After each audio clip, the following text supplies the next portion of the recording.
పెద్దపల్లి జిల్లాకు సంబంధించి ఈరోజు ప్రధాన వార్తలు చూసుకున్నట్లయితే పెద్దపల్లి బీఆర్ఎస్ పార్టీ జిల్లా అధ్యక్షుడు రామగుండం మాజీ ఎమ్మెల్యే కోరుకంటి చందర్ గోదావరికని ప్రెస్ క్లబ్లో మీడియా సమావేశం నిర్వహించారు. ఈ సందర్భంగా ఆయన మాట్లాడుతూ కాంగ్రెస్ ప్రభుత్వం ఇటీవల చేపట్టినటువంటి కులగణన సర్వే పూర్తిగా బీసీలకు వ్యతిరేకంగా ఉందంటూ కూడా ఆయన ఆరోపించారు. అసలు కులగణన సర్వే జరిగిందా లేదా అనే అనుమానాలు వ్యక్తమవుతున్నాయంటూ కూడా ఆయన తీవ్రంగా ఆరోపించారు. గతంలో నాటి ముఖ్యమంత్రి కేసీఆర్ గారు 24 గంటల్లోనే సకుటుంబ సమగ్ర కుటుంబ సర్వేని 24 గంటల్లోనే పూర్తి స్థాయిలో కని విని ఎరగని రీతిలో పూర్తి చేసినటువంటి ఘనత కేసీఆర్ గారు దక్కింది. కానీ కాంగ్రెస్ ప్రభుత్వం చేపట్టినటువంటి కులగణనలో బీసీలకు అన్యాయం జరుగుతుంది, బీసీలను తొక్కేందుకే కాంగ్రెస్ పార్టీ కులగణన సర్వే చేసిందంటూ కూడా ఆయన తీవ్రంగా ఆరోపించారు. ఈ నెల 14వ తేదీన గోదావరికని ప్రెస్ క్లబ్లో బీసీ అఖిలపక్ష సమావేశం నిర్వహించాము. ప్రతి ఒక్కరు కూడా పెద్ద ఎత్తున బీసీలంతా కూడా పాల్గొని ఈ యొక్క సమావేశాన్ని విజయవంతం చేయాలంటూ కూడా ఆయన కోరారు.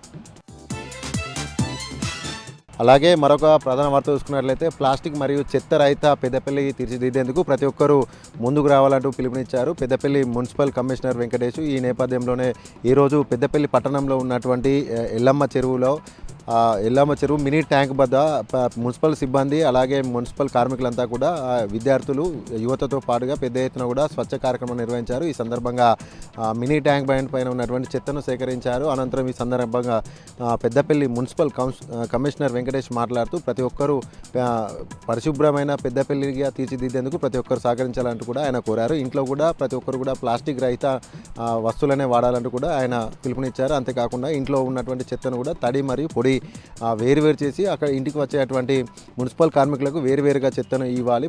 ప్రతి ఒక్కరు కూడా సుందరమైన పెద్దపల్లిని తీర్చిదిద్దేందుకు ప్రతి ఒక్కరు కూడా ముందుకు రావాలంటూ కూడా ఆయన పిలుపునిచ్చారు.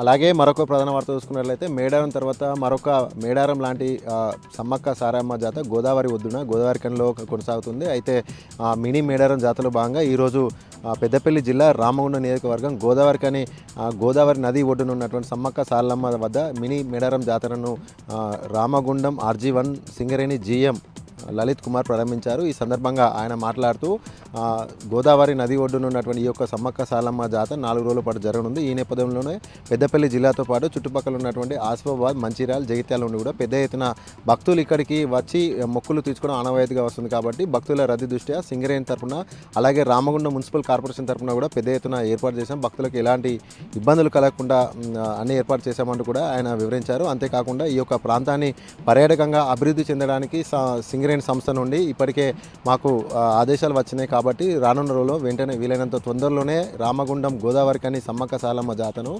సమీపంలో ఉన్నటువంటి గోదావరి నది పరివాహక ప్రాంతానంతా కూడా పర్యాటకంగా అభివృద్ధి చేస్తామంటూ కూడా GM లలిత్ కుమార్ వెల్లడించారు.